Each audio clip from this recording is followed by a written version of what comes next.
Bonjour à tous, rebonjour à ceux qui étaient là ce matin ou en début d'après-midi. Il est temps de conclure cette session plénière de la Paris Retail Week avec un sujet ô combien stratégique, la logistique, la supply chain.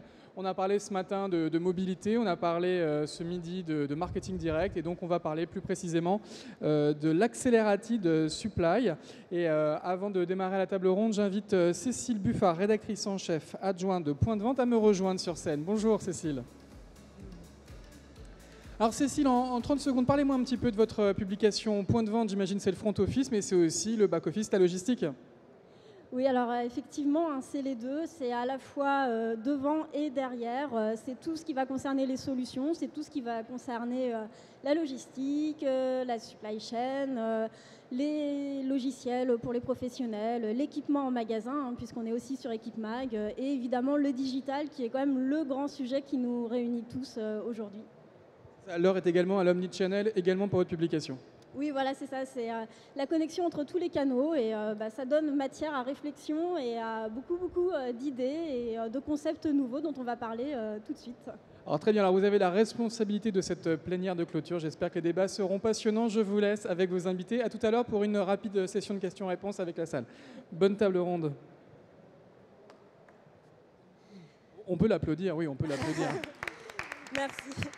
Alors, on va accueillir pour cette table ronde très féminine, parce que c'est pas parce qu'on est en logistique que les femmes sont absentes. Donc, on accueille Delphine Mousseau de Zalendo, voilà, Régine Vanem de l'Observatoire O4C et Franck Journeau de Proximis qui vont me rejoindre sur la scène.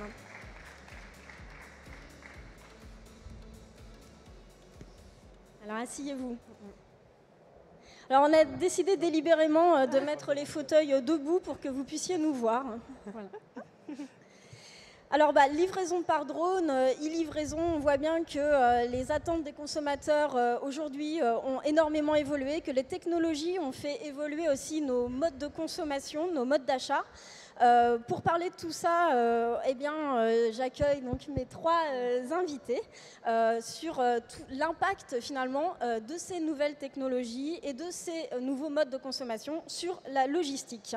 Alors je vais donner la parole en premier à Delphine Mousseau, qui est vice-présidente market pour la stratégie de Zalendo. Donc vous êtes responsable d'une quinzaine de pays, vous avez une équipe sous vous, et vous allez un petit peu nous parler de l'histoire de Zalando qui a évolué au cours de ces quelques années. On est d'abord parti d'une logique d'optimisation des coûts et puis petit à petit on a glissé vers autre chose. Ouais. Je vous laisse nous raconter. Tout à fait. Alors, on va parler mode.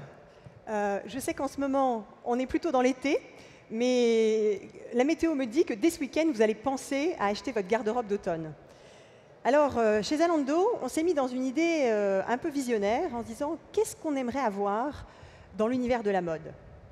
Et ce qu'on voudrait avoir, c'est comme une amie qui s'y connaisse très bien en mode, qui connaisse les marques qu'on aime, les produits qu'on aime au sein de ces marques, qui puisse nous présenter des nouvelles marques, qui puisse ensuite nous donner des contenus, des looks, et qui derrière, cette amie, vienne avec nous faire du shopping, qui mette les produits dans notre cabine d'essayage, qui nous permettent de les essayer, qui nous permettent aussi de les retourner. Elle a aussi notre carte bleue, elle peut payer pour nous. Et donc l'expérience de shopping devient vraiment quelque chose de très simple. Alors, chez Zalando, on a démarré bien plus loin que ça, à la base avec une offre très large, un service de livraison gratuite et de retour gratuit, avec 100 jours pour essayer. Comment est-ce qu'on arrive à ce rêve? Alors, hop là. Donc nous, ce qu'on veut être, c'est en fait votre compagnon mode pour toutes les occasions. Cette amie merveilleuse qui vous gère votre garde-robe et qui vous aide à choisir et à acheter, c'est vraiment pour tous les moments de votre vie, que ce soit pour un mariage, pour aller travailler, vous avez besoin de vous habiller différemment et vous avez besoin qu'on soit là, à vos côtés, à tout moment. Quand on a démarré chez Zalando, on a donc fait ce choix de vous donner un large assortiment. Mais si on veut que ce soit pour toutes les occasions, eh bien, il va falloir rajouter encore plus de produits. Est-ce que ça marche? Voilà. Mais qui veut regarder des quantités astronomiques de pulls ou de tongs? Ça devient ingérable. Donc, il va falloir qu'on vous aide à choisir ce qui vous convient le mieux.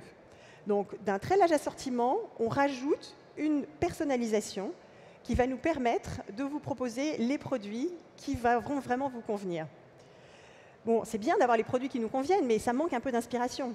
Donc, au sein de cette sélection, hop là, si j'arrive à le faire marcher, hop là, on vous rajoute des contenus, des éléments de tendance, des tendances de la saison, que ce soit des couleurs, des styles.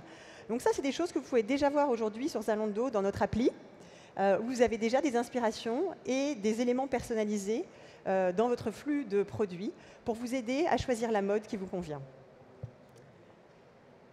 Hop là. Mais ce qui compte derrière, c'est que l'expérience, elle continue bien au-delà de cette relation de mode, puisqu'en fait, il faut quand même que le colis arrive chez vous. Et donc pour ça, on se rend compte qu'il faut que le colis arrive de manière la plus lisse et sans tracas possible, mais aussi que le colis reparte de la façon la plus lisse et sans tracas possible. Donc si on voit ces différents piliers pour devenir vraiment ce compagnon mode pour toutes les occasions, c'est non seulement sur l'assortiment qu'on veut travailler, sur la personnalisation et la relation entre le consommateur et les marques par ces éléments d'inspiration, mais aussi sur ce dernier pilier sur lequel on va parler plus en détail, de l'expérience sans tracas, sans friction, de logistique, livraison, retour, aussi de paiement, de remboursement et de service client. Voilà un petit peu comment, chez Zalando, on voit l'expérience centrée sur le consommateur. Et on va pouvoir parler plus en détail de la logistique. Justement, Delphine, parlez-nous un petit peu de cette expérience centrée consommateur, consumer-centric. D'abord, qu'est-ce que ça a changé pour vous, pour Zalando? Quels sont les process que vous avez mis en place pour recentrer votre stratégie sur ce consommateur? Donc effectivement, comme je disais, quand on a démarré, l'idée c'était quand même de prouver que le concept livraison gratuite, retour gratuit et les 100 jours d'essai était un concept qui fonctionnait économiquement. Si vous vous replacez en 2008, Zalando a été beaucoup critiqué sur le fait qu'on donnait trop aux consommateurs. Et effectivement, au départ, on a travaillé surtout à rentabiliser notre logistique. Donc, c'est-à-dire que le batching, la façon dont on gère les commandes dans l'entrepôt, était optimisée pour que ce soit le moins cher possible. Et donc, on a évolué déjà depuis 2 ans et demi en changeant nos procédés dans l'entrepôt pour faire en fait cette descente de colis basée sur le service du client, c'est-à-dire le maintien de nos délais de livraison. Donc, par exemple, on a en place un système d'express pour lequel on va avoir une descente de colis prioritaire pour que ces clients qui ont choisi en express soient livrés en priorité. Donc, au sein de l'entrepôt, on va préparer ces colis en priorité. Et puis, on continue derrière beaucoup de choses pour essayer d'améliorer le délai de livraison. Donc, par exemple, on va faire en sorte de gérer, pareil, ces flux de colis, de préparation de colis, en fonction des départs des camions. Parce que si un camion part à 3 heures de l'après-midi, ça ne sert plus à rien de se presser pour préparer ses colis pour cette destination. Il vaut mieux travailler sur une autre destination qui sera peut-être avec un départ plus tard. Donc on travaille sur tout ce qui est cut-off time pour permettre de gagner du temps. Et donc tout ça, ça nous a fait grignoter du temps sur le délai de livraison. Mais on peut vraiment parler d'une véritable révolution logistique. Franck Journeau, vous êtes chez Proximis, alors depuis pas très longtemps, parce que vous êtes un ancien d'ADS Rakuten, et depuis cet été, vous avez intégré Proximis. Alors en 2 mots, Proximis, pour ceux peut-être qui ne connaissent pas. Oui, bonjour. Alors attendez, je ne sais pas si le micro fonctionne. Je m'entends pas. Vous entendez Franck? Non, je pense que vous ne m'entendez pas. Non, pas trop. Attendez, non, vous m'entendez? Oui, c'est mieux. Ah. Merci. Merci. Oui, bonsoir, bonjour à tous. Oui, depuis le 5 septembre, j'ai intégré la société Proximis. Proximis est un fournisseur de plateformes e-commerce omnicanal, c'est-à-dire qui sert autant le réseau des magasins, donc pour les marques, les enseignes, que le site e-commerce, et qui va réconcilier de manière homogène et sans couture l'ensemble des flux commerce, business des clients qui sont eux aussi devenus omnicanaux. Voilà.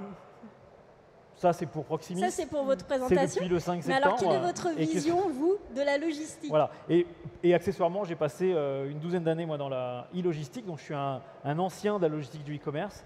Notamment, j'ai travaillé chez Crosslog et chez ADS Rakuten. Et donc, voilà, j'ai acquis une certaine expérience. C'est pour ça que je suis un peu là. Vous êtes un spécialiste. Voilà. Ouais, OK. Vous allez nous apporter vos enseignements. C'est gentil, merci. Donc alors, quand on parle de révolution logistique, qu'est-ce que ça vous inspire? Comment vous avez vu évoluer un petit peu cette logistique et l'impact finalement des nouveaux modes de consommation sur le transport et sur la logistique? Je crois qu'on a vécu plus qu'un impact, c'est une révolution. Pour ceux qui s'en souviennent, il y a encore 20 ans, au moment de de la VPC. On était au Vente tout par début de la vente, correspondance. la vente par correspondance. Donc on était au tout début de la vente à distance. Personne ne contestait le fait de recevoir un colis qui était commandé sur un catalogue figé avec des prix sans promotion. On priait pour que le colis arrive dans les 8 jours et qu'il soit convenablement livré. Et on se demandait presque comment on allait le retourner. Ça, je dirais que c'est une période complètement révolue.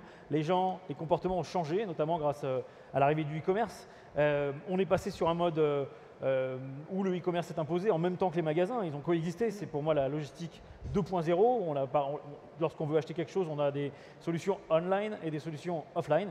Et puis on arrive sur une troisième ère, celle de l'omnicanal, clairement, où le client souhaite avoir une totale liberté d'acheter au moment où il le souhaite et d'être livré à partir de n'importe quel appareil et d'être livré de multiples manières. Il ne veut plus subir, il veut vivre son achat, son expérience d'achat. C'est ça une expérience d'achat, c'est le vivre purement, simplement, sans savoir si la commande vient d'un entrepôt et sous quelles contraintes, sans savoir si elle va être livrée chez lui ou dans un relais, c'est lui qui décide.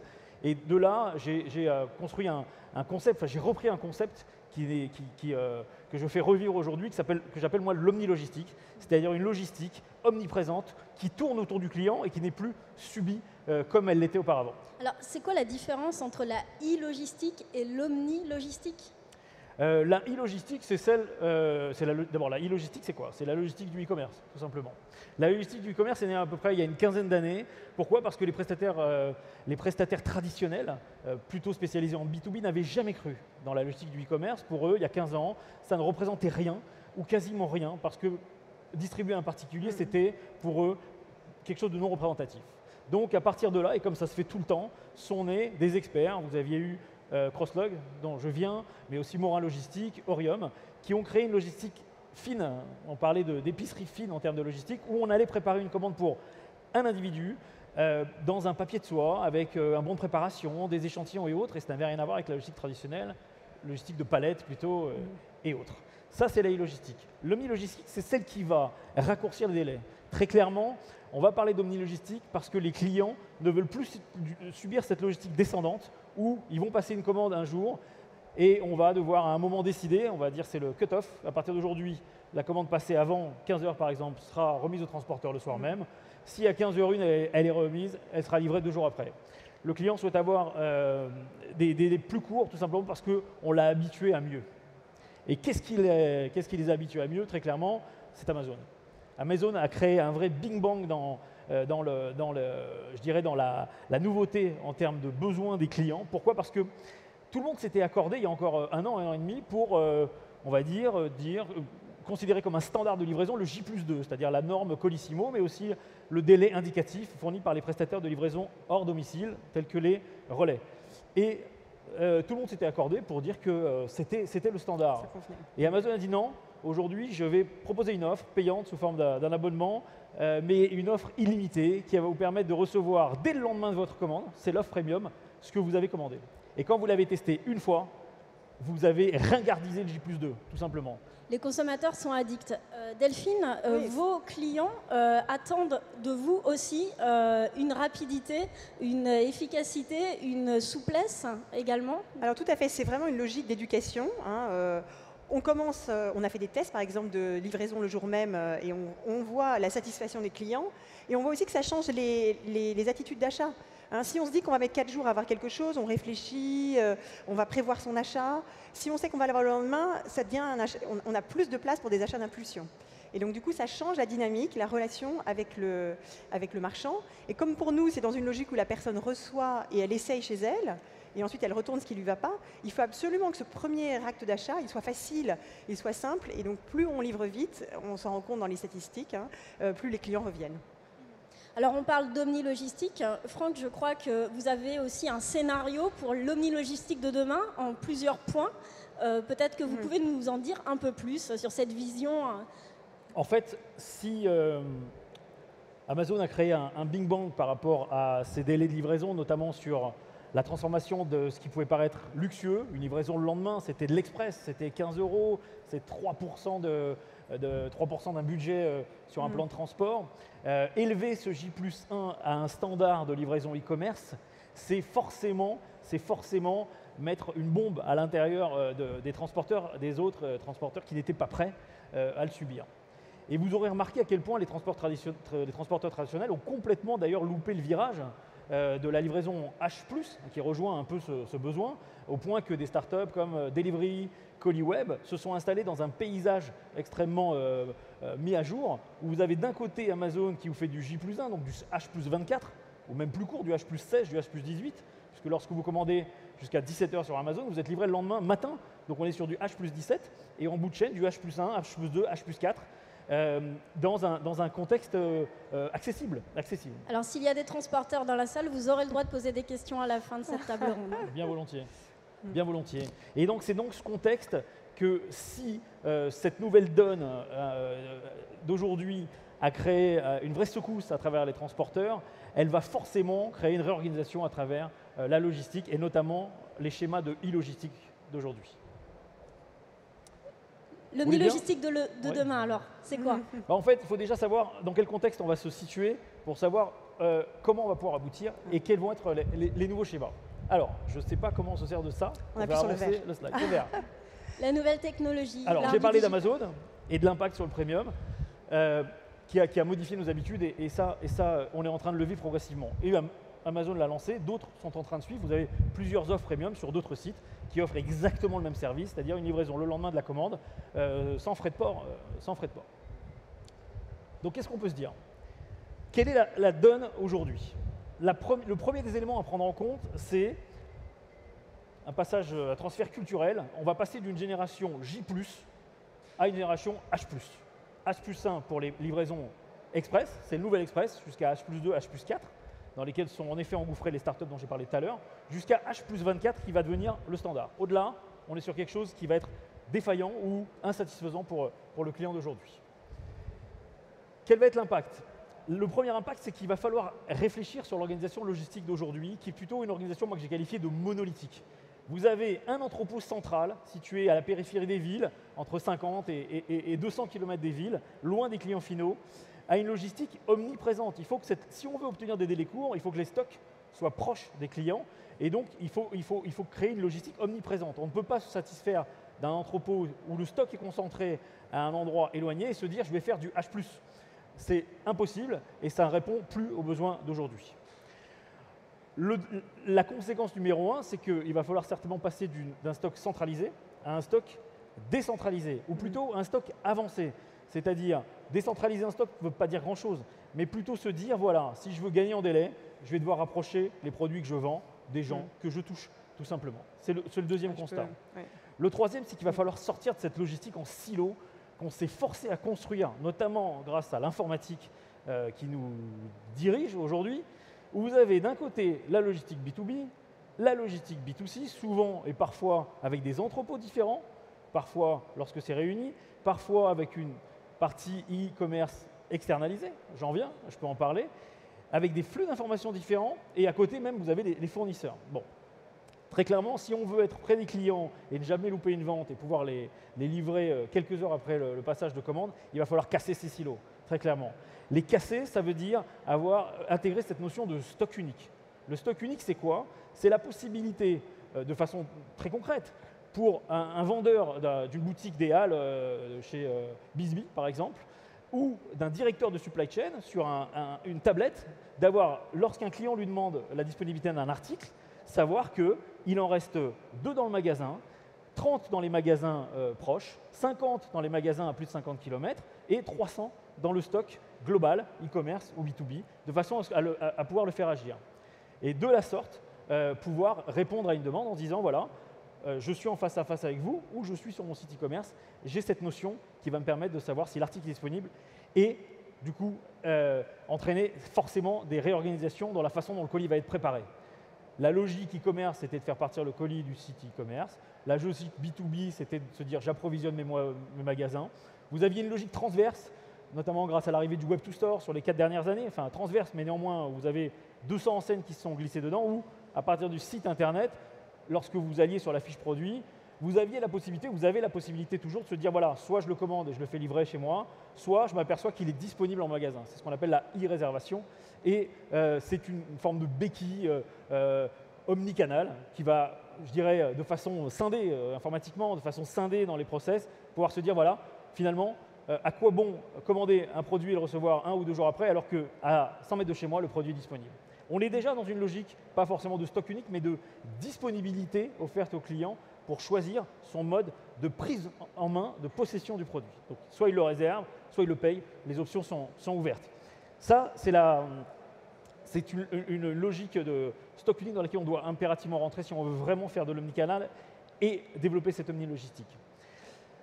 La 5e réponse, c'est la logique informatique dans laquelle les logisticiens sont engouffrés. On est dans une logique en logistique ou en transport qu'on appelle une logistique 2DI. Vous avez des colis qui sont préparés, vous avez un flux qui part vers le client final pour dire « votre colis est en cours de préparation ». Lorsque le colis est remis au transporteur, vous avez un message qui part par SMS pour dire « votre colis est remis au transporteur », puis un message pour dire, etc. On est dans une logique 2DI. Demain, on devra se pencher pour réfléchir sur une logique d'algorithme. Une logique d'algorithme, c'est quoi? C'est une logique qui est liée, une logique informatique qui est liée au contexte de commande. Je reçois une commande de Madame Michu, en fonction du moment où la commande est passée, en fonction de l'endroit où je dois le livrer, il va falloir mener une réflexion sur quel transporteur je vais choisir, de quel entrepôt je vais faire partir le produit, pourquoi pas aussi d'un magasin, voire directement du fournisseur.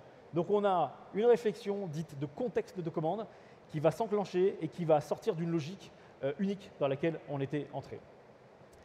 Et enfin, et c'est totalement lié à cette logique d'algorithme, c'est qu'on s'est beaucoup focalisé, notamment en transport, sur la livraison.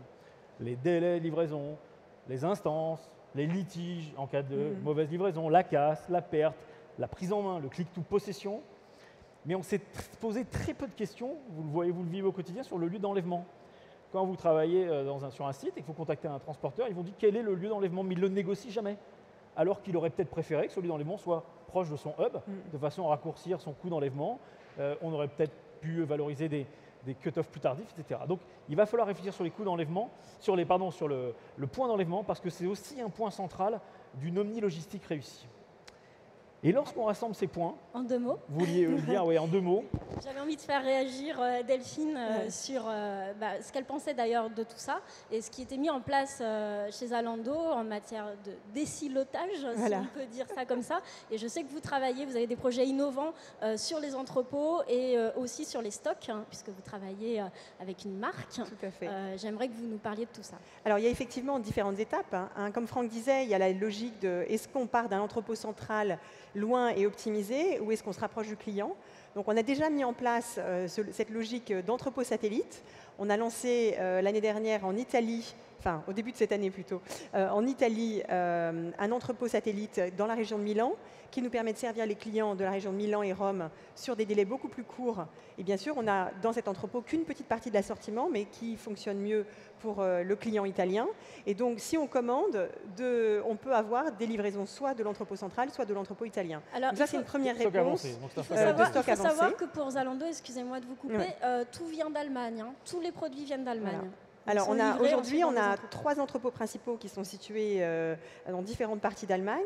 On a 7 entrepôts avancés en Italie et on ouvre un entrepôt avancé qui a été annoncé il y a quelques jours en France, en région parisienne. Voilà, donc on est dans cette logique d'entrepôt avancé. Mais effectivement, derrière ça, nous, on se rend bien compte qu'effectivement, notre client, il veut accéder au stock. Et dans la mode, encore plus que dans les autres business, le produit est périssable. Si vous ne l'avez pas maintenant, dans 2 mois, il est à 50% de réduction, donc vous avez raté l'exercice et votre client n'est pas satisfait parce qu'il veut avoir de la mode fraîche. Et donc du coup, c'est encore plus important d'avoir accès au stock. Et puis bon, il y a les problèmes de taille en plus qui se rajoutent, donc il y a une complexité de gestion de la disponibilité qui fait que pour nous, cette logique d'accès au stock est extrêmement importante. Donc qu'est-ce qu'on veut? C'est que notre client il ait accès à tout le stock disponible, pas seulement au stock qui est disponible en e-commerce, qui représente maximum 5% du business. 95% du stock, il est dans les magasins. Donc on commence à faire des tests pour permettre aux clients d'avoir accès au stock du magasin. Donc on a fait un test par exemple avec Adidas dans le quartier de Mitte à Berlin. Donc quand vous passez une commande, alors on a une appli dédiée qui s'appelle Zipcart, qui vous permet de voir ce qui est disponible dans cette boutique et aussi dans notre entrepôt avancé de Berlin qui vous permet le same-day delivery. Et donc vous pouvez commander et vous faire livrer depuis la boutique de Berlin avec un service de coursier.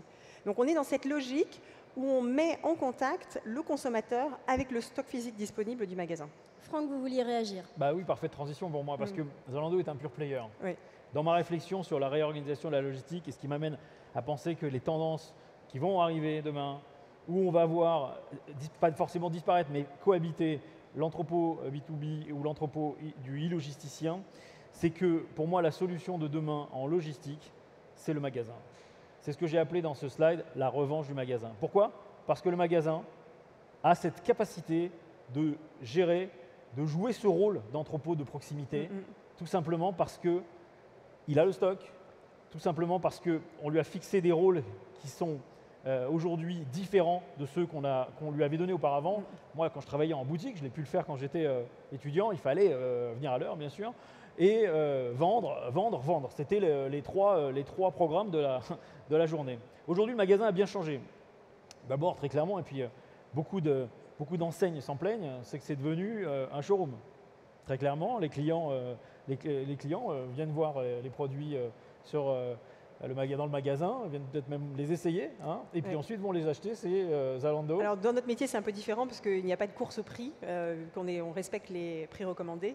Donc on n'est peut-être pas dans la même logique que dans l'électronique où l'Internet est synonyme de prix inférieur. Mais vous avez des clients chez Zalando qui vont essayer les produits dans une boutique d'un réseau de peut-être qu'ils ne vont pas trouver leur taille, ou qu'ils ne vont pas trouver la couleur, et qu'ils ne vont pas trouver le bon wash du jean, et que du coup, ils vont trouver que la coupe leur va, et ils vont acheter le wash qui leur plaît sur notre site. C'est tout à fait possible. Ils vont utiliser le magasin un peu comme votre showroom, parce que vous n'avez pas de magasin dans lequel on peut avoir les produits. Merci Franck. Régine Van Hems, cofondatrice de l'Observatoire du cross-canal et du commerce connecté. Vous venez de publier un livre qui s'appelle « Réussir sa stratégie cross et omnicanal ».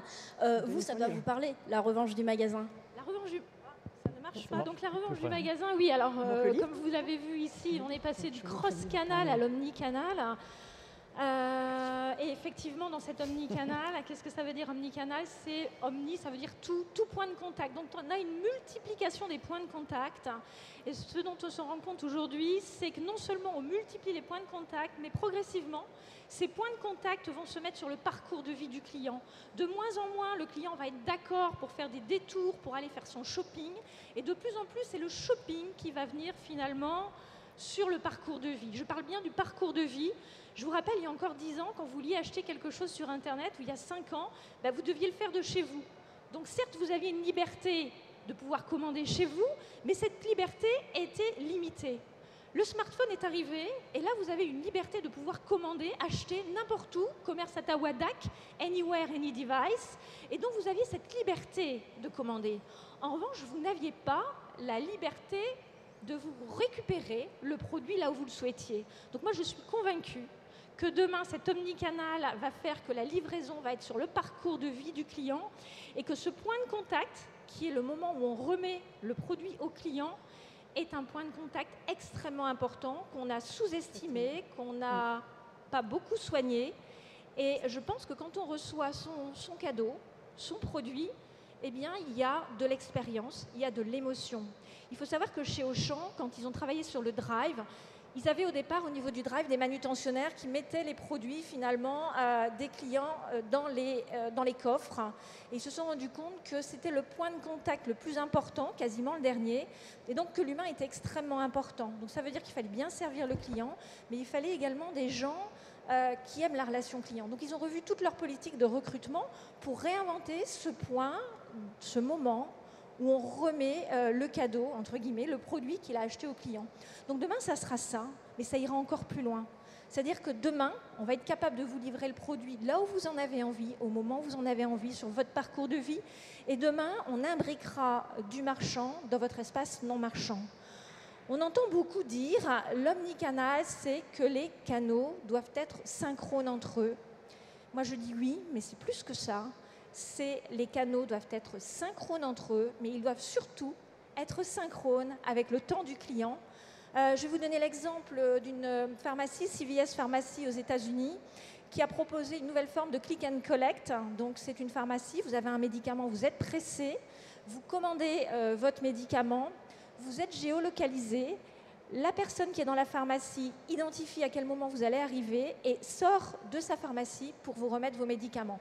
Donc là, on est vraiment une limitation des frictions dans le parcours de vie du client. Et des exemples comme ça, on peut en inventer. Moi, je suis sûre qu'on va réinventer des concepts.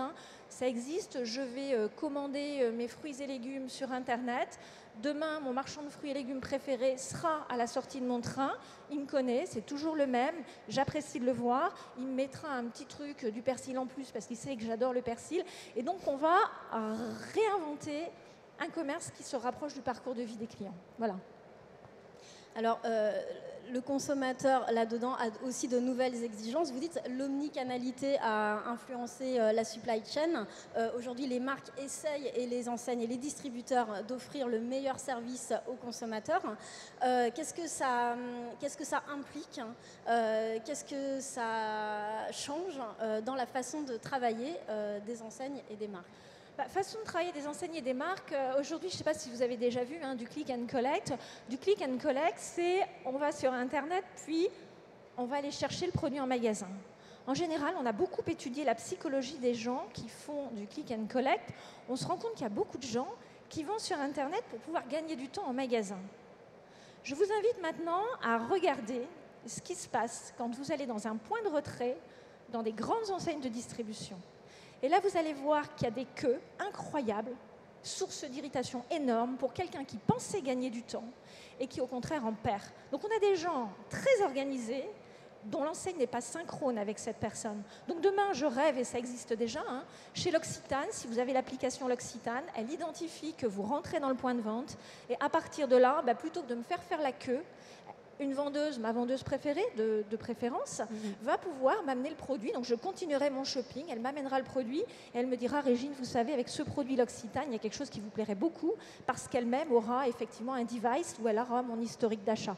Donc, tout ça est à réinventer en remettant l'humain et le vendeur au sein du dispositif. Remettre l'humain au centre, voilà. Ça c'est une grande thématique. Justement, Delphine, chez Zalando, vous avez une politique du retour, parce qu'on sait que pour les consommateurs sur les sites internet, il y a une question cruciale, il y a la livraison dont on a parlé, mais il y a aussi le retour quand on n'est pas content.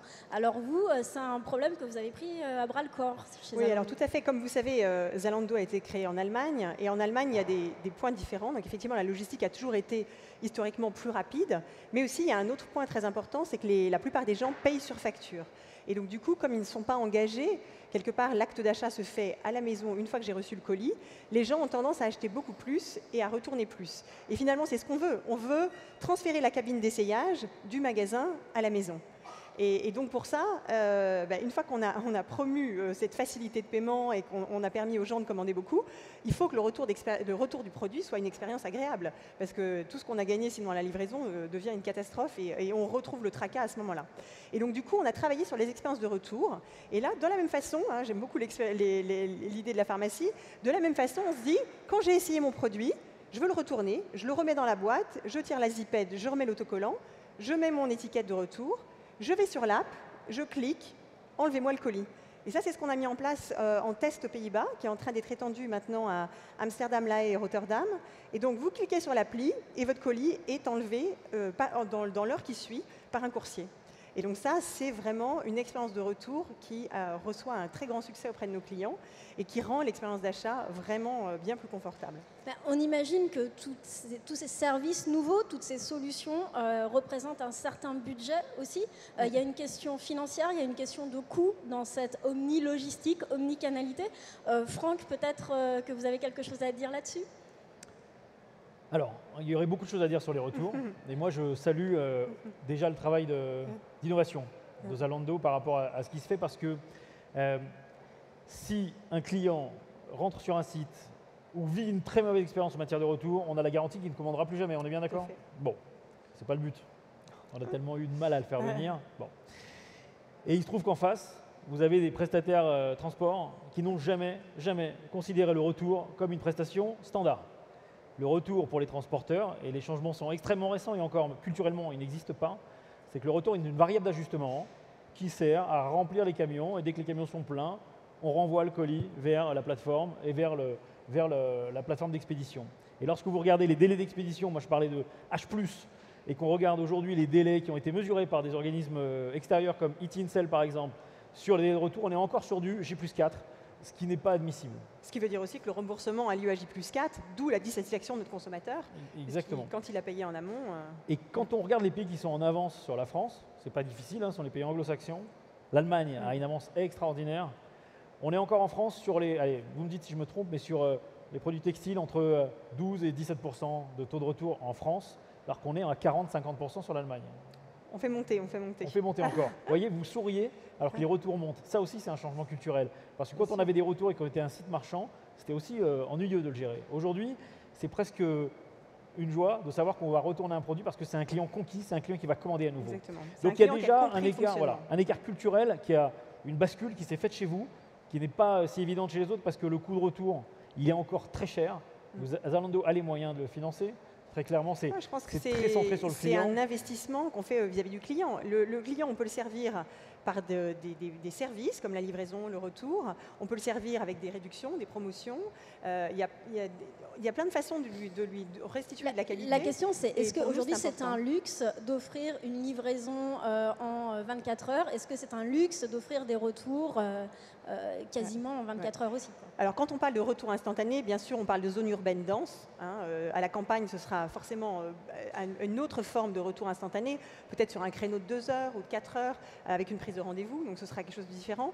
Aujourd'hui, ce qu'on a vu sur notre expérience aux Pays-Bas, c'est qu'on arrive à le rentabiliser, on arrive à avoir un service qui est tout à fait décent en termes de prix et un pricing auprès de notre client qui est aussi tout à fait décent, dans l'idée même qu'on peut l'offrir à certains types de clients en fonction de leur loyauté. Donc c'est quelque chose qui fonctionne économiquement dans cette dynamique qu'on a aujourd'hui. Et si vous me permettez, il existe des solutions relativement économiques pour les retours, notamment les retours en point relais, qui sont là aussi pour rendre service aux marchands qui vont mettre moins de moyens dans le retour.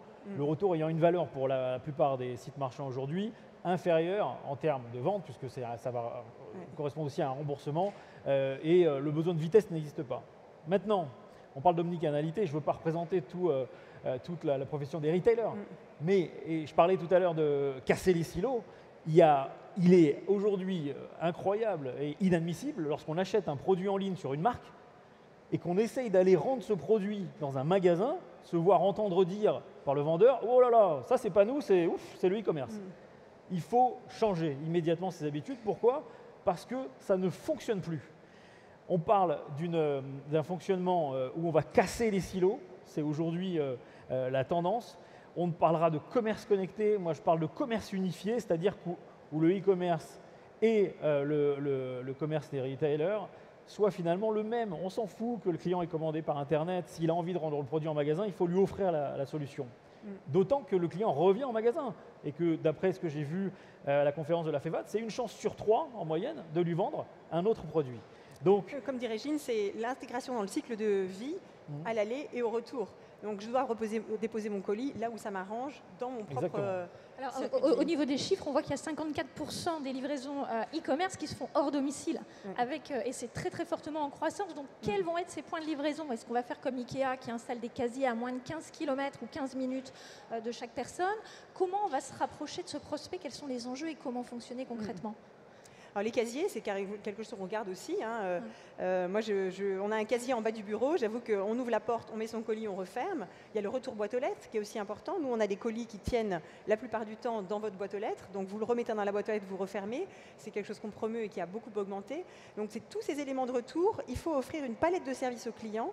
Il n'y a pas un seul type de retour qui fonctionne pour chacun.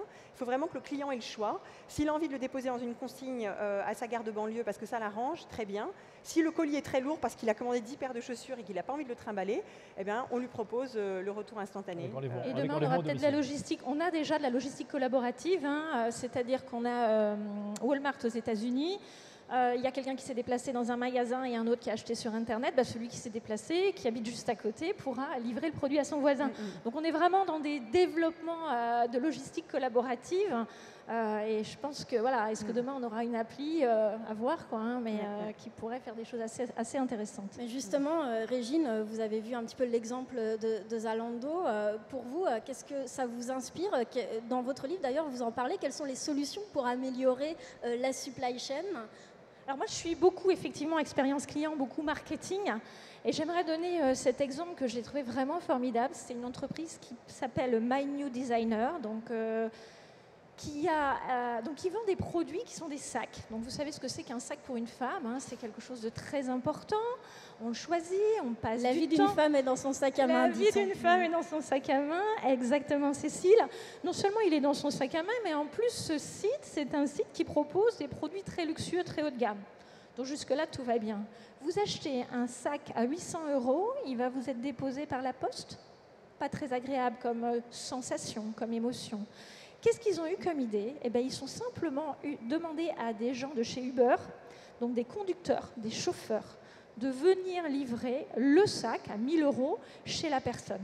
Donc livrer le sac par une voiture Uber, c'est une expérience qui est incroyable. D'abord parce que cet Uber, il pourra aller n'importe où. Ensuite, parce que cet Uber, on est sûr, parce qu'on travaille avec 2-3 personnes qui conduisent des voitures, qu'il y aura véritablement, le produit sera bien livré dans les bonnes conditions. On va pouvoir travailler la gestuelle, on va pouvoir travailler l'émotion. Et c'est quelque chose que j'ai trouvé extrêmement innovant, qui n'est pas forcément plus coûteux, mais qui, sur des produits comme ça, paraît... On va jusqu'au bout de l'émotion. C'est vraiment un cadeau pour la client. On chouchoute le client, là. C'est ça aujourd'hui l'objectif. On chouchoute le client et puis finalement, on est sûr que le produit arrive dans les bonnes conditions, que le point de contact est valorisé, valorisant pour la marque. Et je pense que ça valorise le produit aussi. C'est-à-dire qu'on vous le sert sur un plateau d'argent, donc ça rend encore plus agréable. Votre sac est encore plus beau que ce que vous avez pu imaginer. C'est intelligent. C'est une des pistes, en tout cas, que peuvent... Oui, une des pistes. Donc, pensez à ce point de contact qui est la délivrance du produit, qui est souvent banalisé, sur lequel on n'a pas créé d'artifice. Ça peut être l'humain, ça peut être le packaging, ça peut être l'émotion, ça peut être vous dire quelque chose de différent parce qu'on vous connaît, qu'on va personnaliser. Cécile, vous avez acheté un 2e sac chez nous et vraiment, on vous aime bien chez nous et on va vous offrir... un petit cadeau. Une réduction sur un 3e sac. À la réduction, peut-être pas parce qu'on est dans le monde du luxe, mais un petit cadeau qui vous fera vraiment plaisir avec vos coloris préférés, évidemment. Chez Zalando, vous imaginez de servir des produits dans des Uber ou Alors, clairement, on réfléchit aussi à ramener l'humain. Donc, le magasin, on s'intéresse au magasin pour son stock, mais aussi on s'intéresse au magasin pour le savoir-faire mode et vente, et puis pour la cabine d'essayage. Et donc, on a fait un autre test à Berlin, dans un centre commercial, donc, qui est un point de passage aussi, parce que c'est proche d'un grand nœud de métro.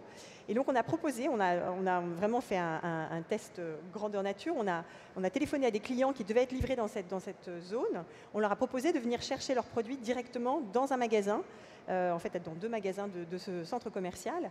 Et là, on a vu vraiment un très grand intérêt pour les gens. Donc, il y a le fait que ça s'insère dans leur cycle de vie parce qu'ils passent par là généralement, et donc pour eux, c'est pratique. Mais aussi, ils essayent le produit dans le magasin. Ils ont un vendeur qui est là, alors qu'il y a quand même un savoir-faire mode, donc il va leur dire si la robe tombe bien ou si le jean tombe bien. Et ils vont pouvoir retourner directement dans le magasin. Le donc, vendeur cette intégration accepte de alors, là, conseiller pour des produits qui ne sont pas de sa marque. C'était un test, mais c'est vraiment cette logique sur laquelle on veut avancer et sur laquelle on va faire d'autres tests dans le courant de l'année pour vraiment intégrer ce savoir-faire de contact humain dans l'expérience du consommateur et se rapprocher de l'endroit où il a envie d'être servi. Je suis en train de m'en dire, je rebondis sur ce que vous dites. Moi, je crois vraiment au retour du camion. Mais le camion, évidemment, un camion de luxe. Et je suis en train de me dire, est-ce que demain, on ne peut pas imaginer un camion vraiment de luxe avec une cabine d'essayage où on va pouvoir, à un endroit donné, à un moment donné, se rapprocher du parcours de vie du client et lui offrir toute l'émotion avec toujours le même vendeur. Changez pas de vendeur. Moi, je suis persuadée, on ne le dit jamais assez. Si vous voulez fidéliser vos clients, fidéliser vos vendeurs. Les meilleurs, évidemment. L'idée, c'est quand même de garder ceux qui ont un super relationnel. Et voilà, je pense que c'est un métier, la supply chain, qui va se réinventer, qui se réinvente. Alors, il y a une question qu'on se pose régulièrement, c'est aujourd'hui, on a la livraison gratuite et on a la livraison rapide, et de plus en plus de gens sembleraient se détourner de la livraison gratuite pour avoir une livraison plus rapide. Qu'est-ce que vous en pensez? Est-ce qu'il faut payer le prix aujourd'hui pour avoir ces services? Est-ce que le consommateur est prêt? Alors, nous, on a notre expérience en Suisse. On a lancé un produit express en Suisse. Donc, vous savez, pour livrer en Suisse, c'est un peu compliqué avec les douanes. Et donc, du coup, ce qu'on a mis en place, c'est un système où les gens commandent avant 13h et ils sont livrés le lendemain sur le créneau du soir. Donc, c'est à la fois une livraison qui est pratique, puisque les gens sont sûrs d'être chez eux, et relativement rapide, puisqu'on est à J+1+. Voilà, donc c'est quelque chose qui fonctionne très bien. Aujourd'hui, on a des taux d'adoption, donc les jours qui conviennent, parce qu'évidemment, le vendredi, comme on ne livre pas le samedi, ça n'a pas de sens, à 2 chiffres. Donc, c'est vraiment des forts taux d'adoption, et les clients payent pour ce service. On peut avoir les deux. Oui, donc je pense qu'on peut avoir des services payants si vraiment la valeur ajoutée pour le client est au rendez-vous. Après, je pense qu'il faut trouver des systèmes modulaires pour nos très bons clients ou pour des produits très chers. Il faut certainement envisager des prix réduits ou des services gratuits. Et après, on peut aussi parler de tout ce qui est connecté, les objets connectés à la maison. Je règle d'avoir un Nespresso connecté qui va identifier, avant que j'ai fini toutes mes capsules, que je vais bientôt être en rupture. Cette rupture est insupportable pour moi qui suis du Nord, et qu'on me livre avant que je n'en ai plus. J'ai une imprimante connectée qui fonctionne très très bien, jusqu'au moment où j'ai un problème. Le jour où j'ai un problème, j'arrive plus à contacter personne. Donc le processus produit fonctionne bien. Le processus flux d'informations, quand j'essaye de contacter quelqu'un, on fait du ping-pong avec moi et là j'ai un souci. Donc on voit qu'on a encore des points de progrès sur ces aspects-là. Alors, je ne sais pas exactement quelle heure il est, puisque le buzzer s'est éteint depuis... Il est 25, 17h25. Est-ce qu'il est Il est 5h22. On a 24. 22. 22. 25. Ok, donc il nous reste 5 minutes pour des questions éventuelles avec la salle. Si nos intervenants ont terminé, je pense qu'il sera un plaisir de vous répondre. On a même un peu plus que 5 minutes. Alors, est-ce qu'il y a des questions dans la salle? N'hésitez pas à lever la main et à les poser. Je suis sûr qu'il y a des questions dans la salle. Qui est e-commerçant dans cette salle? Qui est commerçant traditionnel? Qui êtes-vous? Pas de questions, monsieur? Alors présentez-vous, posez votre question. Vincent Limaré, je voulais vous simplement avoir votre avis sur les futures livraisons par drone. On a évoqué en introduction, effectivement, on n'y est pas revenu. Vous voulez que je réponde? Allez-y Franck, vous brûlez d'impatience, je dirais. Non, c'est pas ça. Chaque fois que j'entends parler de livraison par drone, je pense à la publicité avec la marmotte, vous savez, qui met le chocolat dans l'aluminium. Là. Bon, je pense qu'on fantasme énormément là-dessus. Pour une simple et bonne raison, c'est que vous avez une réponse technique de la DGAC, la Direction Générale de l'Aviation Civile, qui empêche qu'on fasse voler n'importe quoi, n'importe quand dans le ciel pour des questions de sécurité. C'est une route qui doit être réglée avec des choses extrêmement précises pour éviter les accidents. Donc la première chose, c'est que la DGAC n'autorise pas le vol de drones anarchiques. Donc ça veut dire que si on veut créer des line hauls, ce qu'on appelle des line hauls aériens avec des drones, il faut que ce soit des line hauls réguliers avec le même point d'enlèvement et, si possible, le même point de livraison. Donc je dirais que si demain on fait du drone, ce sera plutôt pour du B2B, pour livrer des entreprises, que du B2C, parce que ce sera le même point de livraison. En revanche, on peut trouver dans le drone une utilité marginale pour livrer des points qu'on ne sait pas livrer en véhicule traditionnel. Tout à fait. Des zones de haute montagne, un phare en plein milieu de la mer, des zones inaccessibles, et évidemment aussi pour des questions de coût, qui coûteraient moins cher à livrer en drone qu'à livrer de façon routière ou par voie en bateau. Alors ça, en Autriche, je peux donner l'exemple. En Autriche, donc vous avez des stations avec des casiers de consignes, et donc le drone vient se poser et livre les colis, et les gens donc, dans ces stations de montagne reculées ont accès à la livraison e-commerce avec des consignes et viennent récupérer leurs colis. Donc vraiment, ça change complètement la dynamique du e-commerce dans ces zones reculées. Zalando, c'est un service que vous pourriez proposer Alors c'est proposé par le service de la poste autrichienne, donc quelque part c'est plus une réponse à un besoin du consommateur qu'à un besoin de l'e-commerçant en particulier. Bon, il faut imaginer les zones urbaines, habitat vertical. Qu'est-ce que vous voulez faire? Atterrir un drone sur un immeuble pour que quelqu'un aille le chercher sur le toit? Il faut rester très détendu sur le sujet. Je me permets juste de rebondir sur la question. Vous évoquiez la livraison avec Uber. On sait que Uber travaille sur la voiture autonome. Est-ce que cette logique de drone passera peut-être plutôt par le sol, par des véhicules qui roulent, plus que par des véhicules aériens? Absolument. Je crois beaucoup plus à une solution terrestre, robotisée, dans laquelle vous auriez un cube qui ressemble au D2R2, la série de Star Wars, dans lequel on aurait une cinquantaine de casiers, un peu comme on a sur les lockers qui sont plutôt dans les gares ou les lieux de passage. On aurait un locker sur roue qui irait descendre des avenues passantes. Par exemple, l'avenue des Champs-Élysées, vous êtes sûr que quand vous travaillez chez Chronopost, vous allez vous arrêter 70 fois. Donc pourquoi pas, à partir d'un véhicule routier cette fois-ci, qui déchargerait un robot dans lequel on aurait mis derrière les 70 portes lockers qui roulent, 70 colis, qui chaque fois qu'il s'arrêterait devant une adresse, enverrait un SMS au client pour qu'il vienne descendre et taper un code sur un clavier, qui ouvrirait la porte, appuyer sur un bouton pour que le drone terrestre reparte. Ça, c'est beaucoup plus concret, mais ça reste marginal, valable dans des zones urbaines. On peut imaginer le coût et l'investissement. Et puis, il faut imaginer aussi que ça peut être soumis à du vandalisme ou autre, mais bon, ça équivaudrait à quelqu'un qui casserait une voiture. On ne laisserait pas faire. Voilà, c'est la seule application à laquelle je crois sur un créneau très particulier. pour rebondir rapidement, la consigne sur roue, ça s'appelle un coffre de voiture et Volvo a déjà lancé la livraison dans les coffres de voiture, qui est vraiment aussi quelque chose de très intéressant puisque quand on parle de parcours de vie, pour une personne qui prend sa voiture pour se déplacer, la voiture reste toute la journée près de son bureau. C'est quand même un endroit fabuleux pour livrer. C'est la voiture du consommateur. La voiture du consommateur. Déverrouille à distance pour qu'on lui livre le colis. Exactement. Ouais. Ça existe depuis la nuit des temps. Hein. En B2B, vous avez tous les livreurs qui livrent des pièces sensibles d'ascenseurs, des réparateurs d'ascenseurs, livrent souvent le coffre des voitures des réparateurs en nuit.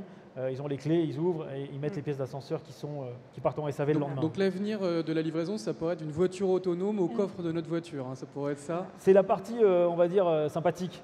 L'avenir de la livraison, c'est la remise en main propre pour moi. C'est ce que j'appelle le click to possession. Il y en a marre d'avoir des avis d'instance, il y en a marre de livrer des voisins. Ouais. Moi, je veux mon colis, je me moque totalement du délai de livraison. Moi, je veux un délai de prise en main. Je veux voir mon coursier, je veux l'aider aussi à livrer, je veux lui dire où je suis, quand je suis disponible, à qui peut remettre le colis si jamais je ne suis pas là. Mais ce qui m'intéresse, c'est le côté très humain, c'est d'avoir le colis en face. Merci. Je rebondis sur, effectivement, on parle beaucoup de casiers qui se rapprochent du parcours de vie.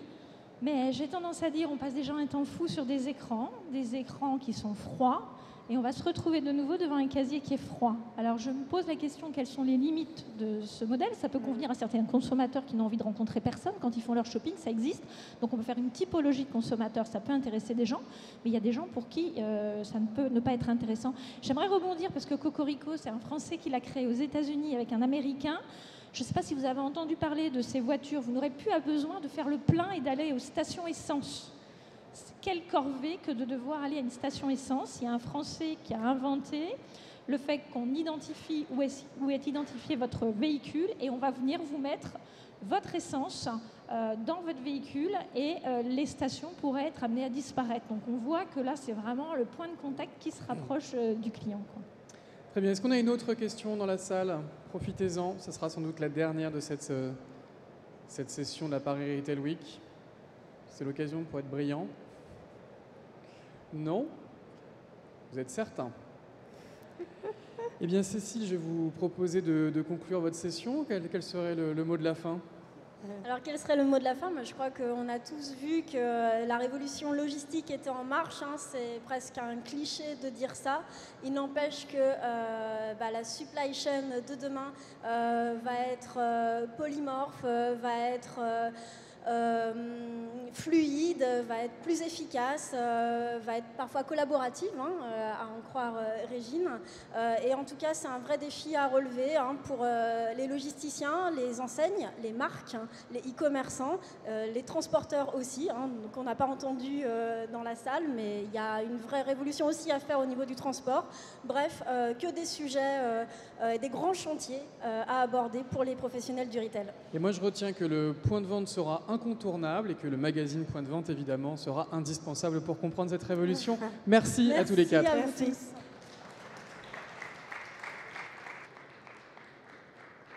Il est temps de conclure cette Paris Retail Week. C'était la plénière de clôture. Merci à tous d'être venus assister à ces échanges. Merci à l'équipe technique. Merci à l'organisation de Comexposium d'avoir organisé ces tables rondes absolument passionnantes.